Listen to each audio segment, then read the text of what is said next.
Dos jóvenes encontrados sin vida en una camioneta. Cada disparo fue preciso, ejecutado sin margen de error.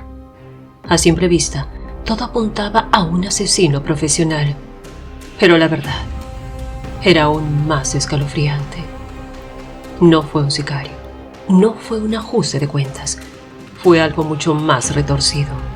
Y todo comenzó con un cheque falsificado y un gato. Cuando el caso se resolvió, nadie podía creer quién estaba detrás, ni la razón absurda que lo desencadenó. La historia que no debió de ser historia. El macabro crimen de dos inocentes. Todo por un gato.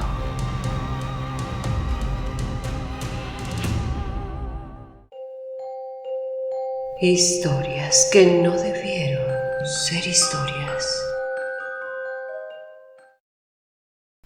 Conozcamos ahora a Sibel Naime Jordi. Nació en Caracas, Venezuela, el 24 de enero de 1976. Fue la menor de 3 hijos del matrimonio entre Chauki Naime y Salam Jordi, una pareja de origen libanés y practicante de la religión drusa. Los drusos son una comunidad religiosa cerrada, con reglas estrictas. Prohíben conversiones y matrimonios fuera de su fe. Creen en la reencarnación y valoran el honor y la obediencia. Cualquier rebeldía se considera una falta grave. Por ello, en su hogar, la disciplina era ley. La desobediencia no se toleraba y cualquier falta era castigada con severidad. El padre, en particular, imponía su autoridad, sin margen para el cuestionamiento. En el hogar de los Naime Jordi estaba prohibido asistir a fiestas, discotecas, pijamadas o cualquier evento social similar. La joven tampoco podía relacionarse con chicos y mucho menos tener novio. Sibel creció en ese ambiente estricto, pero su carácter rebelde la llevaba a desafiar las reglas, aun sabiendo que enfrentaría brutales represalias. Su padre no conocía límites.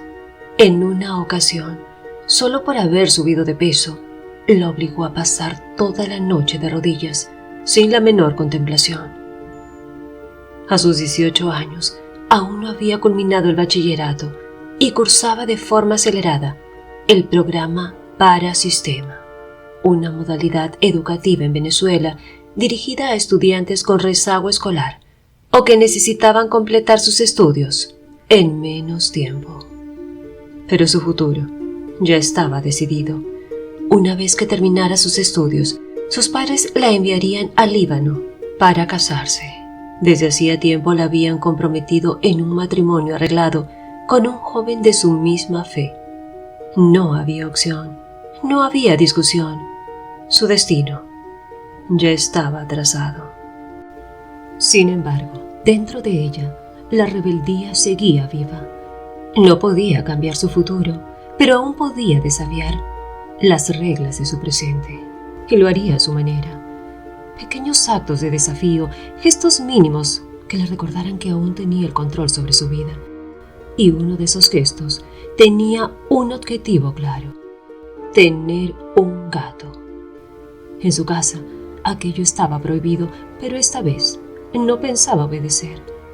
Con 18 años había tomado una decisión y no solo quería un gato, quería el más hermoso, un gato de raza. Así que, desafiante, comenzó a revisar los anuncios en los periódicos, hasta que encontró lo que buscaba: venta de gatos Angora. A finales de noviembre de 1994, tomó el teléfono y marcó el número del anuncio. Al otro lado de la línea, alguien respondió. Su nombre: Miguel Tawil Musso.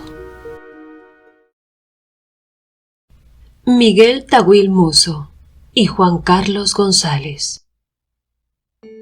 2 años antes del hecho, en 1992, Miguel Tawil se había licenciado como abogado, siguiendo los pasos de su padre. Sin embargo, nunca ejerció su profesión. A los 30 años, prefería dedicarse a la cría y venta de animales de raza, un negocio que manejaba desde su propio hogar y con el respaldo de sus padres. Para ello, se había asociado con Juan Carlos González, un joven de 19 años que cursaba su primer año de farmacia en la Universidad Santa María. Juntos, importaban animales de distintas partes del mundo, incluso de Europa, y su clientela principal estaba compuesta por figuras de la farándula venezolana y personas con alto poder adquisitivo. Para promocionar su negocio, publicaban anuncios en los periódicos y en algunos casos ofrecían la entrega a domicilio.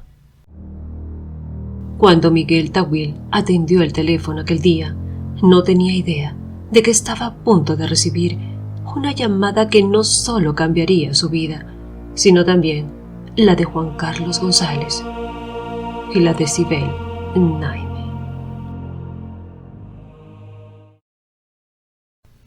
La compra de un gato.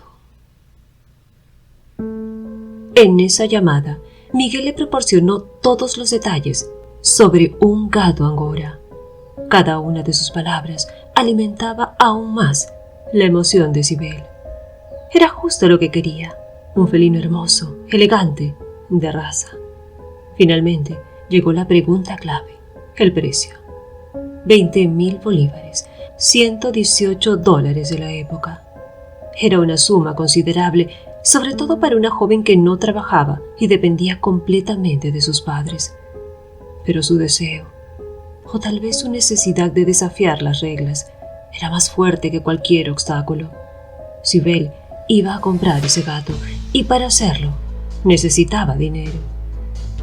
Tal vez consideró otras opciones, pero en su mente solo había una salida: usar un cheque de su padre. Sabía que él jamás aprobaría la compra, así que tomó su chequera, robó 3 cheques por si cometía un error y tras practicar su firma hasta imitarla con precisión, falsificó uno para completar la transacción.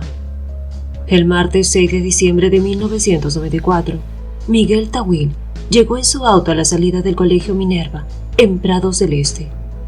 Sibel lo esperaba con impaciencia y en cuanto lo vio aparecer con una gata angora blanca en brazos, corrió a su encuentro. La pequeña felina, a la que llamaría Yasmín, tenía apenas 5 meses y era hermosa. Tomó a su nueva mascota con emoción y la acuñó entre sus brazos, ajena a las consecuencias que aquella compra desataría. Días atrás, Sibel había ido a la casa de Miguel, en la urbanización Los Naranjos, y le había entregado el cheque que robó a su padre y cuya firma había falsificado. Pero esa felicidad era una farsa efímera. Sabía que al regresar a casa le esperaban problemas. No podía decir la verdad. Cuando sus padres le pidieron explicaciones, les dijo que el gato había sido un regalo de una amiga. Su padre no era ingenuo. Algo no cuadraba. La duda fue evidente y Sibel lo supo al instante. El miedo le invadió, pero aún así se aferró a su mentira con uñas y dientes. Al menos por ese día, había logrado evitar el castigo. El doctor Chauki Naime era un hombre riguroso y ordenado, con un control meticuloso sobre sus gastos, tarjetas, cuentas, chequera. No le tomó mucho tiempo notar que faltaban 3 cheques en el talonario del Banco Unión, cheques que él no había firmado ni autorizado. Sin perder tiempo, reunió a toda la familia e inició un interrogatorio. Nadie osaba desafiar su autoridad y nadie quería enfrentarse a su ira. Todos negaron con vehemencia cualquier responsabilidad hasta que llegó a Sibel. Ella negó haber tomado el cheque, pero no podía disimular sus nervios. Su padre la observó en silencio y aunque no dijo nada en ese momento, la duda ya estaba sembrada y ella lo sabía. Antes de terminar, lanzó una fuerte advertencia. Descubriría la verdad y para quien resulte culpable, las consecuencias serían terribles. El terror le invadía. Sabía de lo que era capaz su padre si descubría la verdad. Sus castigos eran siempre brutales, sin piedad. No podía permitir que llegara a esa conclusión. Debía recuperar el cheque. Llamó por teléfono a Miguel Tawil. Con voz firme, le pidió que le devolviera el cheque y, a cambio, ella le pagaría en efectivo. Sabía que eso era mentira. No tenía dinero, pero necesitaba ganar tiempo. Miguel le dio una respuesta que la dejó helada. Ya lo había depositado en su cuenta. Desesperada, intentó otra estrategia. Le exigió que le devolviera el dinero de la compra y que ella, a su vez, le devolvería a la gata Angora de inmediato. Pero Miguel se negó de forma categórica. Los días siguientes fueron un tormento para Sibel. Llamó a Miguel en múltiples ocasiones, insistiendo, suplicando, rogándole que le devolviera el dinero. «Mi padre me va a matar», le dijo finalmente. Pero Miguel no cedió. La respuesta era siempre la misma. «Es imposible». La angustia de Sibel se convirtió en desesperación. El tiempo se agotaba, y con él cualquier posibilidad de evitar el castigo. Ya no veía otra salida. Tenía que enfrentar a Miguel Tawil en persona. Días después, tomó el teléfono una vez más, pero esta vez no se identificó como Sibel. Se hizo pasar por Adriana, una interesada en comprar perros salchicha que había visto su anuncio. Sabía que si intentaba verlo siendo ella misma, Miguel se negaría, pero si fingía ser otra persona, al menos lograría plantarse frente a él. Le propuso encontrarse en una panadería cercana, pero Miguel la invitó a su casa, donde tenía más mascotas para que eligiera. Sibel dudó por un momento y aceptó, pero no iba a comprar ningún perro. En la mañana del martes 13 de diciembre de 1994, Sibel se dirigió al armario de su padre y tomó la pistola calibre 7.65 milímetros que él guardaba con recelo. La tomó y con precisión la escondió cuidadosamente bajo su ropa. En su mente, llevarla era una buena idea. Sentía que necesitaba estar preparada. Luego salió de casa, tomó un taxi y se dirigió a la casa de Miguel Tawil, en la urbanización Los Naranjos del municipio El Hatillo, Caracas. El final de Dos Inocentes. Al llegar a la urbanización, Sibel pasó por un control de seguridad y les informó a los guardias que tenía un acuerdo para realizar una compra con un residente del lugar, por lo que le permitieron el acceso. Al llegar a la casa de Miguel, Sibel fue recibida con amabilidad por Mirtelina Muso de Tawil, la madre, quien le ofreció una taza de café y le dijo que su hijo pronto la atendería. Minutos después, Miguel bajó. Apenas la vio, la reconoció, pero antes de que pudiera decir algo, Sibel se adelantó. Con aparente calma, le aclaró que no estaba ahí por el cheque ni quería una devolución, sino que era su tía, Adriana, la interesada en comprarle unos perros. Ella esperaba afuera, ya que los guardias de control de seguridad no le habían permitido el ingreso. Miguel, sin notar nada extraño, accedió a salir para encontrarse con la supuesta compradora. Pero cuando estaban saliendo, apareció en la puerta Juan Carlos González, socio y amigo de Miguel. Su llegada fue inesperada. Solo pasaba a visitar a su amigo, pero sin saberlo, su destino estaba a punto de cambiar. Miguel le pidió a Juan Carlos que lo acompañe. Los tres subieron a la camioneta Toyota Land Cruiser de Miguel, él al volante, Juan Carlos en el asiento del copiloto y Sibel detrás, en la parte central. Cuando estaban por llegar a la salida de la urbanización, ella vio su última oportunidad. volvió a pedirle a Miguel que le devolviera el dinero. Su respuesta fue la misma: no. Y entonces la tensión se disparó. Sibel sacó el arma para obligarlo a ceder, pero se produjo un forcejeo y un disparo. Y este fue directo a la cabeza de Miguel Tawil, falleciendo en el acto.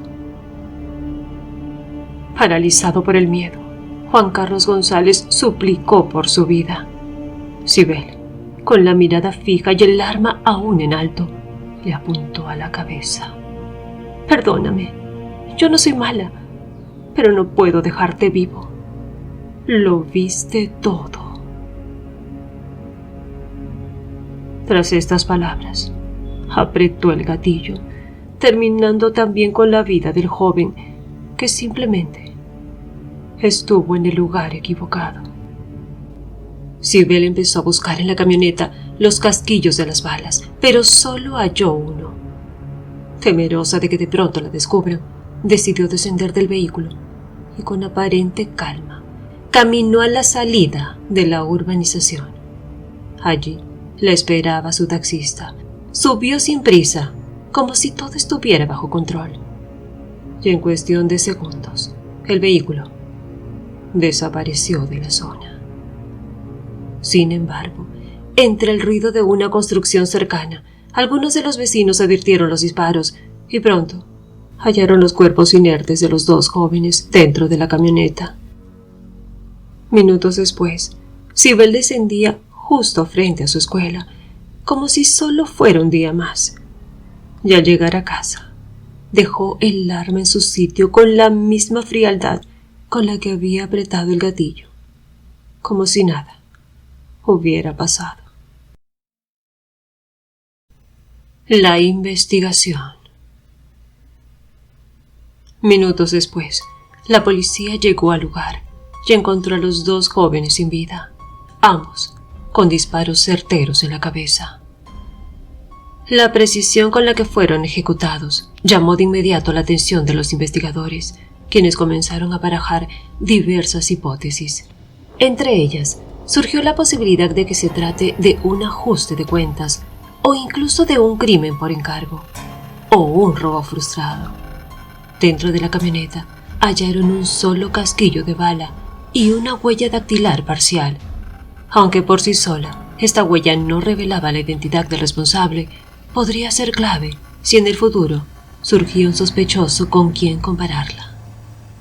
Luego de las autopsias, se confirmó que ambos jóvenes habían recibido un disparo cada uno en la cabeza y que ambos disparos correspondían a una pistola calibre 7.65 milímetros. Con todo ello, la policía consideró que el tirador debía ser un experto y profesional, pues había impactado directamente a las víctimas de forma certera y tuvo la precaución inclusive de recoger por lo menos uno de los casquillos. Familiares y amigos de las víctimas estaban desconcertadas. No encontraban una explicación. Eran jóvenes tranquilos, sin conflictos, ni enemigos conocidos, y además eran muy queridos en sus círculos sociales. Las respuestas comenzaron a llegar con los testigos. La madre de Miguel, los vigilantes y un vecino afirmaron haber visto a una mujer con rasgos árabes en la escena. La policía no tardó en concluir que dicha mujer estaba involucrada. Con sus testimonios, especialmente el brindado por la madre de Miguel, la policía elaboró un retrato hablado y la prensa lo difundió. Una mujer joven con rasgos árabes. Aún así, la identidad de la responsable seguía siendo un misterio. Pocos días después del homicidio, Sibel y su familia viajaron a Orlando, Florida, para disfrutar de unas vacaciones. Allí recibieron la Navidad y celebraron la llegada del Año Nuevo. A su regreso, en enero de 1995, el doctor Chauki Naime decidió iniciar su propia investigación sobre los cheques. Se dirigió a su banco y allí le confirmaron que uno de los cheques había sido cobrado por alguien llamado Miguel Tawil Mozo, un nombre completamente desconocido para él. El banco accedió a proporcionarle un número de contacto y ese mismo día el doctor Naime llamó. Quien respondió la llamada fue Antonio Tawil, padre de Miguel. Fue él quien informó que su hijo había sido asesinado, aparentemente en un intento de robo. El doctor Naime le ofreció sus condolencias y antes de finalizar la conversación, el señor Tawil le preguntó si llamaba por la compra de algún animal.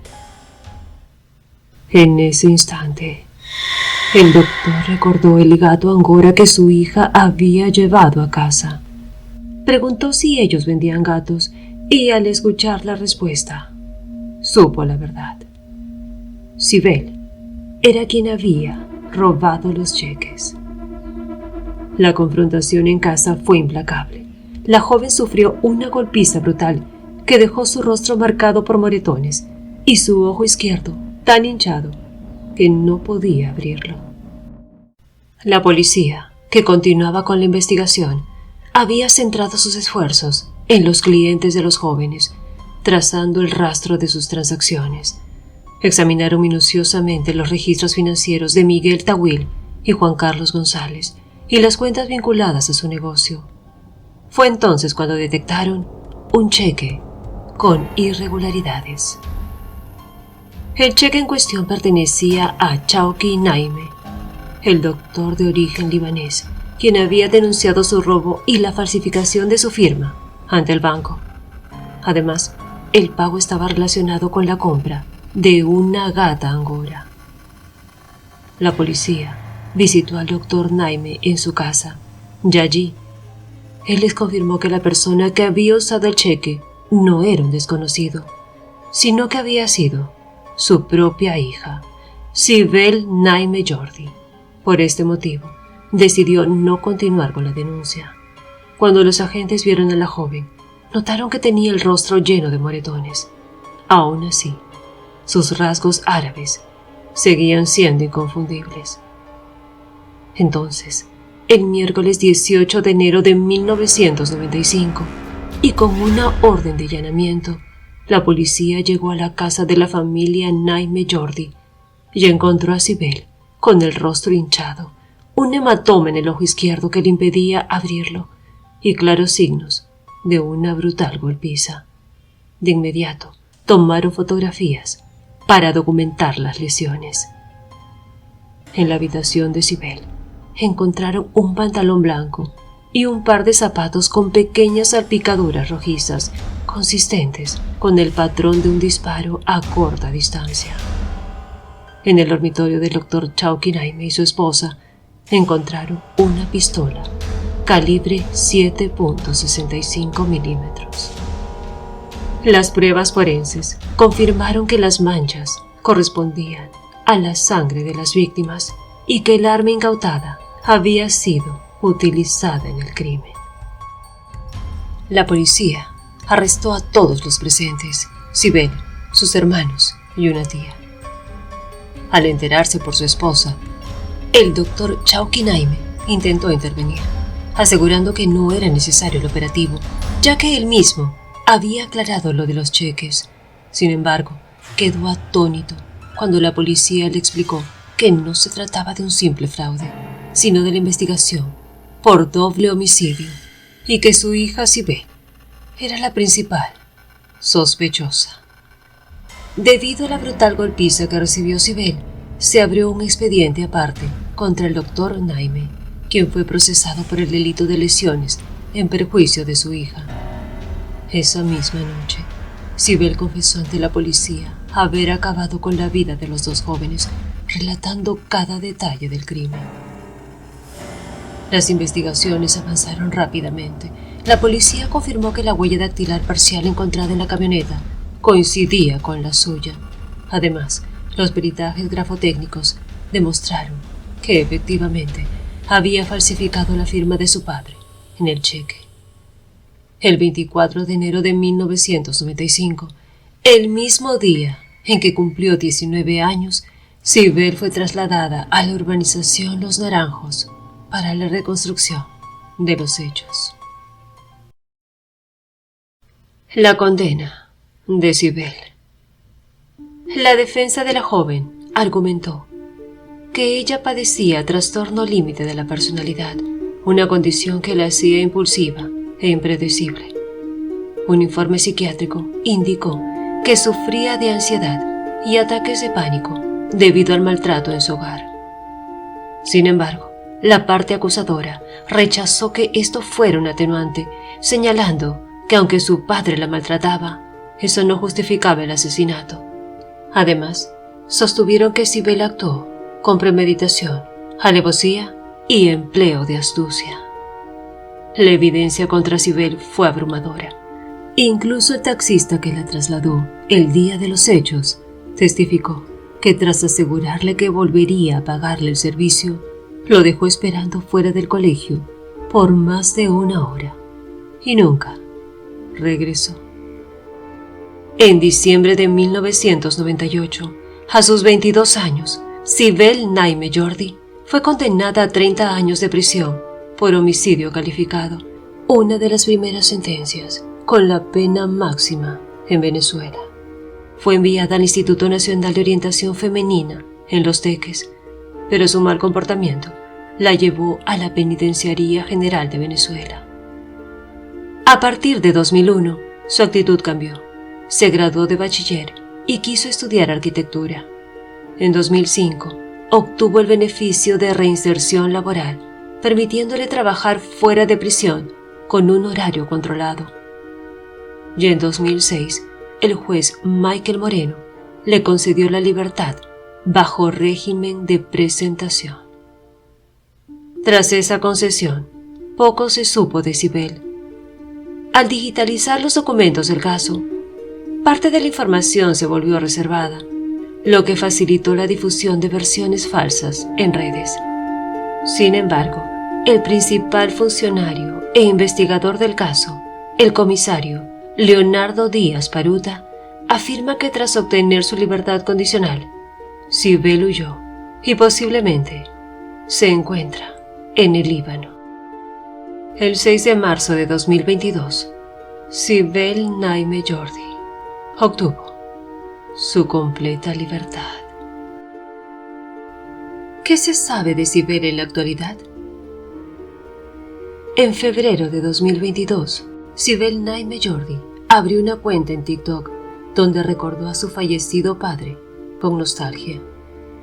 Sus publicaciones pasaron desapercibidas hasta el 9 de febrero de 2025, cuando compartió la conocida foto de su rostro golpeado, asegurando que fue la policía y no su padre quien le propinó la golpiza. Sin embargo, este hecho está plenamente documentado con fotografías, con testimonios e incluso con la confesión del propio padre, también en televisión abierta, que fue él el responsable de la misma. Luego de varias publicaciones en TikTok, donde seguía manifestando su gusto por los gatos Angora, el 13 de febrero de 2025, durante una transmisión en vivo, pidió perdón por sus acciones del 13 de diciembre de 1994. Estas fueron algunas de sus palabras. Le pido 1000 disculpas, señora. Simplemente perdón. Y si yo pudiera retroceder el tiempo, lo haría. Lo que uno hace lo paga, y yo lo estoy pagando todos los días. Nunca van a perdonar algo así. Yo tampoco lo perdonaría si le hicieran eso a un familiar mío, pero no puedo regresar el tiempo, y yo lo estoy pagando día a día. Perdón, perdón. Nuevamente le digo que ojalá hubiera sido yo la que no estuviera en este mundo. Esta historia deja varias enseñanzas importantes, entre ellas, que la violencia genera más violencia. El abuso físico y psicológico dentro del hogar puede tener consecuencias terribles. El maltrato que Cybele sufrió en su infancia no justificó sus actos, pero sí influyó en su comportamiento y en la tragedia que ocurrió. que el poder y el dinero no aseguran impunidad. A pesar de la influencia de su familia, la verdad salió a la luz y Sibel enfrentó la justicia. Que la salud mental no es excusa para el crimen. Tener un trastorno no exime de responsabilidad. Este caso refuerza la importancia de tratar la salud mental sin usarla como justificación para actos premeditados. Y que el crimen tiene consecuencias que duran toda la vida. Aunque Sibel cumplió su condena y obtuvo su libertad, su pasado la persigue. Las decisiones impulsivas y violentas pueden marcar para siempre la vida de una persona. Y con respecto a la gata Angora, aquella que desencadenó toda la tragedia, esta no quedó en el olvido. Según algunos periodistas que siguieron el caso, fue la propia madre de Sibel, Salan Jordi, quien la recuperó después de la detención y juicio de su hija. Un pequeño detalle en medio de una historia marcada por la violencia, el egoísmo y las consecuencias irreversibles de un acto que terminó con 2 vidas. Una última reflexión. Miguel Tawil y Juan Carlos González deberían estar aquí. Deberían estar cumpliendo sus sueños, riendo con sus familias. Pero una decisión egoísta y despiadada les arrebató todo. Sus nombres no pueden quedar en el olvido. Que cada vez que contemos historia, recordemos lo que realmente importa. Nuestras decisiones no solo pueden marcar la diferencia entre la vida y la muerte, sino también destruir a otros y en el proceso destruirnos a nosotros mismos. Nadie debería tener el poder de arrebatar una vida, porque una vez que se hace, no hay vuelta atrás. Que esta historia nos recuerde siempre que la vida es sagrada y que una mala decisión puede condenarnos para siempre. ¿Crees que Sibel actuó por venganza, desesperación o por pura maldad? ¿Hasta qué punto el entorno de alguien puede influir en sus decisiones más oscuras? Me encantaría conocer tu opinión en los comentarios. Si te ha impactado esta historia y quieres seguir apoyando el canal, puedes hacerlo con el botón de super gracias. Tu ayuda es fundamental para seguir trayendo más historias. Y si aún no estás suscrito, te invito a hacerlo y activar las notificaciones para seguir descubriendo más de estas historias tan impactantes. Muchas gracias por estar aquí. Te espero entonces con un próximo video, aquí con Nimia y esas historias que no debieron ser historias.